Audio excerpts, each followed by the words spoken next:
J'ai posé une question à ChatGPT sans m'attendre à qu'il puisse se passer quelque chose d'exceptionnel.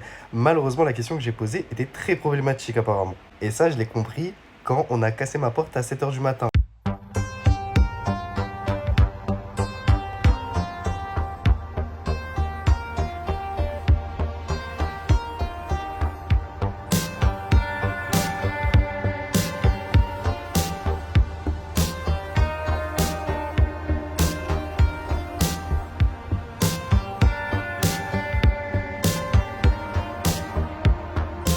Je suis parti en garde à vue à cause de ChatGPT, les gars. Préparez-vous pour cette anecdote parce qu'elle va aller très vite. De base, dans ma vie, tout se passait bien. J'ai posé une question à ChatGPT sans m'attendre à qu'il puisse se passer quelque chose d'exceptionnel.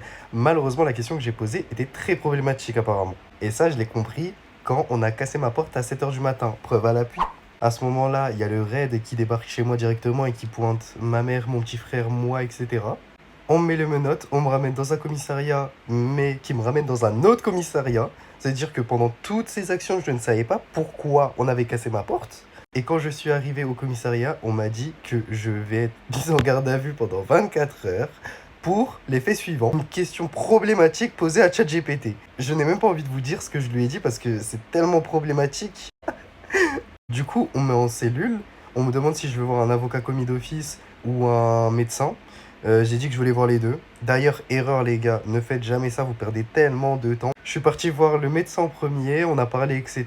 Il a vu que j'étais pas bizarre. Ensuite, je suis parti voir l'avocat commis d'office, je lui ai dit, il m'a dit qu'est-ce qui s'est passé, etc.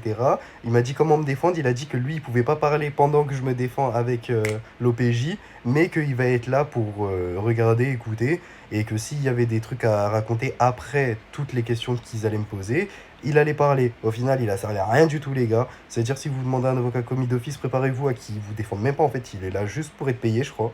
Les gars, c'est un enfer la garde à vue. Déjà, tu demandes au chef de poste l'heure. Tu vois, il y en a, ils disent il est 13h50, tu dors pendant 1 heure. Quand tu redemandes, il est 14h20, même 14h10, je suis gentil. Le temps passe tellement lentement que vous avez rien à faire en garde à vue, les gars, c'est horrible. Les seuls moments où on m'a fait sortir, c'était pour aller voir le médecin, pour aller poser des questions à l'OPJ et pour aller faire mes empreintes. Oui, parce que j'ai été fiché. Maintenant, j'ai une putain de fiche pour... On va poser une question à ChatGPT, les gars. C'est-à-dire qu'on a pris mes empreintes, on m'a mis un cadre, on m'a fait des photos de plusieurs faces, on m'a mis dans une machine toutes mes empreintes pour être sûr de vraiment me repérer direct. Putain, ils sont là pour moi.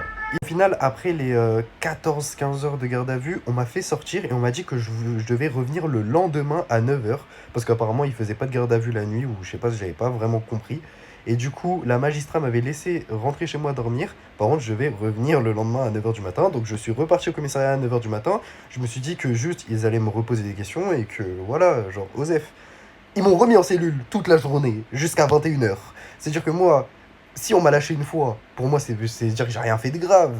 On me remet en cellule, sans explication, sans rien. Et j'ai dû attendre le soir, répondre à leurs questions, etc., pour voir que je ne suis pas un criminel ou un terroriste. Et ils m'ont relâché. Ma mère ne peut pas se faire rembourser sa porte. Voici l'état de la porte, hein. Je le remontre, hein, l'état de la porte. C'est les portes blindées qui coûtent 5 000 euros, 10 000 euros. Ça veut dire que tu peux pas les changer comme ça. Ça veut dire faites attention à ce que vous dites à ChatGPT parce que des fois, les gars, ça peut être très très très problématique.